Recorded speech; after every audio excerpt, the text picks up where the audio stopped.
ভারতের যে সংখ্যালঘু মুসলিম সম্প্রদায়ের লোকরা আমাদের ভাইয়েরা রয়েছেন তাদের উপর দীর্ঘমেয়াদী একটি ক্ষতি এবং প্রভাব এই বিল রাখবে বলে আমরা মনে করি ভারতের রাজনৈতিকভাবে মুসলমানদেরকে আমাদেরকে কোণঠাসা করার জন্য ঐতিহাসিকভাবে হিন্দুত্ববাদ যেভাবে করে ভারতীয় উপমহাদেশে প্রভাব মুসলমানদের উপর বিস্তার করছে, ঐতিহাসিকভাবে হিন্দুরা যে ধরনের দাঙ্গা ভারতে নিয়মিতভাবেই তৈরি করছে, এর প্রতিবাদে এবং সর্বশেষ যে বিল এখানে উপস্থাপিত হয়েছে এবং পাশ হয়েছে, আমরা বাংলাদেশ ইসলামী ছাত্র শিবিরের পক্ষ থেকে এই বিলের তীব্র নিন্দা এবং প্রতিবাদ জানাই।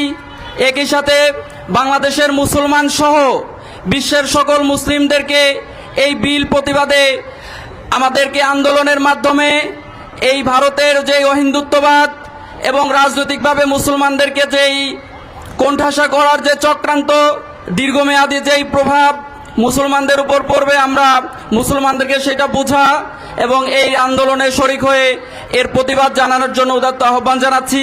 বাংলাদেশ ইসলামী ছাত্র শিবির আজকে যে কর্মসূচি রেখেছে, আমরা বিশ্বাস করি এটি মুসলমানদের কর্ণপ্রহরে সারা বিশ্বের সকল মুসলমানদেরকে ঐক্যবদ্ধ হতে এবং সজাগ করতে সহযোগিতা করবে।